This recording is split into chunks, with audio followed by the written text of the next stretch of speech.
Photo তুলবো না, আমার মনের ইচ্ছা নেই।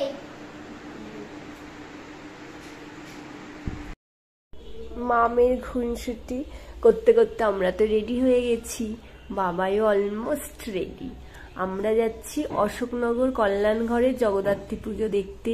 তোমরা তো সবাই জানো বিশাল বড় করে পুজো হয়, আর অনেক পুজো হয়, ভীষণ মজা হয়। বাবাই তো বলছিল প্রথমে নিয়েই যাবে না নাকি, বাট রোদ্দুর আমি অনেক বায়না করেছি, আর তারপরে আমরা কিন্তু ঠাকুর দেখতে বেরিয়েছি।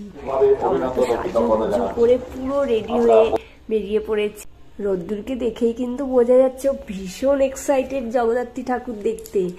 আর জগদ্ধাত্রী ঠাকুর দেখতে দেখতে আমরা কিন্তু গল্প করতে করতে চলে এসেছি সেবাসংঘ মাঠে।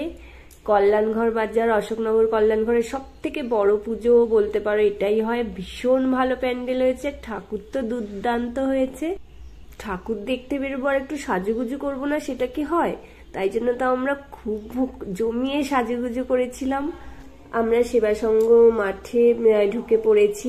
প্যান্ডেলটা দেখতেই পাচ্ছ অসাধারণ, ঠাকুরও অসাধারণ। আর প্যান্ডেল থেকে বেরিয়েই কিন্তু বিশাল বড় মেলা হয়। আর প্রত্যেক বছর না এই মেলাটার জন্য আমি মুখিয়ে থাকি কবে এই মেলা হওয়ার। দেখো মেলায় এসে কিন্তু বাবাই ঘুগনি খাওয়া শুরু করে দিয়েছে, আমাদের কিন্তু দেয়নি। আর রোদ্দুর ওর বাপির ঘুগনি খাওয়া দেখছে আর দোলনা দেখছে। আর এর মধ্যে রোদ্দুরের ভীষণ মোমো খেতে ইচ্ছা করছিল, আর তাই জন্য আমরা মোমো নিয়ে নিয়েছি। মোমোটা এতটাই গরম ছিল রোদ্দুর খেতেই পাচ্ছিল না, ফু দিয়ে দিয়ে ঠান্ডা করে তারপরও খেয়েছে। মোমো খাওয়া দাওয়া করেই আমরা মেলায় চলে এসেছি। মেলা ঘুরে কিছু কেনাকাটা করে আবার বেরিয়ে পড়েছি আরো একটা ঠাকুর দেখার জন্য। অশোকনগরের প্রত্যেকটা ঠাকুরই সুন্দর হয়েছে, খুব ভালো হয়েছে। দেখাচ্ছি তোমরা খাচ্ছ যে, এদিকে আয়, এদিকে আয়, দেখা।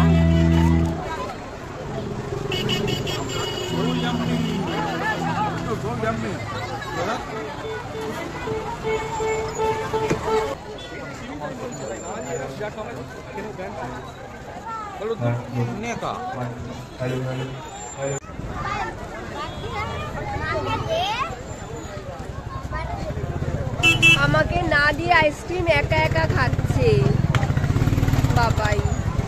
একলা খেতেই ভালোবাসে, একটু আগে খেয়েছে ক্যামেরার পিছনে, সেগুলো দর্শক বৃন্দ দেখতে পাচ্ছে না। আমরা আরেকটা ঠাকুর দেখতে যাচ্ছি, ওটার ভিডিও করবো না আমরা। Bye bye. এটার ভিডিও আর এই প্যান্ডেলটার সামনে ছিল ঝর্ণা। রোদ্দুর দেখে তো ভীষণ মজা পেয়েছে, আমারও ভীষণ মজা লেগেছে। ওখানে দাঁড়িয়ে দাঁড়িয়ে খেলছিল, তাই একটু ভিডিও করে নিয়েছি। এত সুন্দর ঝর্ণা, একটু তো দাঁড়াতেই হয় ঝর্ণার সামনে, তাই জন্য আমি একটু দাঁড়িয়ে একটু ঝর্ণার সাথে একটু খেলছিলাম। তারপর চলে আসলাম পরের প্যান্ডেলে। এই প্যান্ডেলটাও দারুণ হয়েছে। অ্যাকচুয়ালি অশোকনগরের যতগুলো অশোকনগর কল্যাণঘরে যে কটা জগদ্ধাত্রী পুজো হয় বা প্যান্ডেল হয় না, প্রত্যেকটা প্যান্ডেল আর প্রত্যেকটা প্রতিমাই সুন্দর হয়, অসাধারণ। আর প্রতিমা তো অসাধারণ, প্রত্যেকটা প্যান্ডেলের প্রত্যেকটা প্রতিমাই খুব সুন্দর হয়, খুব সুন্দর, মানে খুবই সুন্দর।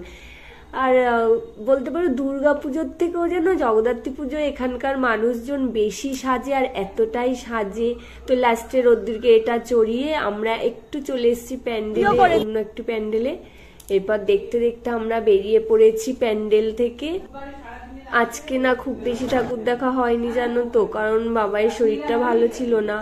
তো আমরা দুটো ঠাকুর, দু তিনটে বলতে পারো দেখেছি। রোদ্দুরের তো মন খারাপ, ও যেহেতু বেশি ঠাকুর দেখতে পারবে না বলে প্রথমে তো খুবই রাগারাগি করছিল, বাট আমি ওকে বোঝালাম ঠিক আছে চ, কালকে আবার নিয়ে যাব, মানে আগামীকাল। তো সেই মতো আবার জানি না যেতে পারবো কিনা, বাট ওকে তো বলেছি। আমরা বেরিয়ে পড়েছি প্যান্ডেল থেকে, এবার আমরা বাড়িতে যাচ্ছি। অ্যাকচুয়ালি আজকে আসার আমার কোনো প্ল্যান ছিল না, বাট রোদ্দুরের বায়নার জন্য আমরা বেরিয়েছি, কিন্তু বেরিয়ে বেশ ভালো লাগলো। আর জগদ্ধাত্রী পুজো মানে পুজো শেষ, তো একটু তো আনন্দ, একটু সাজুগুজু, একটু খাওয়া দাওয়া তো করতেই হবে। খুব মজা করে কাটালাম। আর রোদ্দুরের ভীষণ মজা হয়েছে, কারণ ও তো বায়না করছিল। আমরা তো প্রথমে বলছিলাম নিয়ে যাব না, সেই জন্য ভীষণ মন খারাপ ছিল বেচারার। তারপর যখন ফাইনালি ডিসিশন নিলাম যে যাব আমরা প্যান্ডেলে, ঠাকুর দেখতে তোকে নিয়ে বললাম, তো ভীষণ মজা পেয়েছে। আর তারপর আমরা রেডি হয়ে ঠাকুরকে নিয়ে বেরিয়ে পড়েছি। রোদ্দুরে সেই কারণে একটু মন খারাপ, বাট ওকে, ঠিক আছে। আবার যদি কালকে পারি, ওকে বললাম ঠিক আছে আবার নিয়ে আসবো, এরপর বাড়ি চ। তো প্রচন্ড রাতও হয়ে গেছিল, আমরা বাড়িতে চলে যাচ্ছি। তোমাদের জগদ্ধাত্রী পুজো কেমন কাটলো? আমাদের তো বেশ কাটলো। টাটা।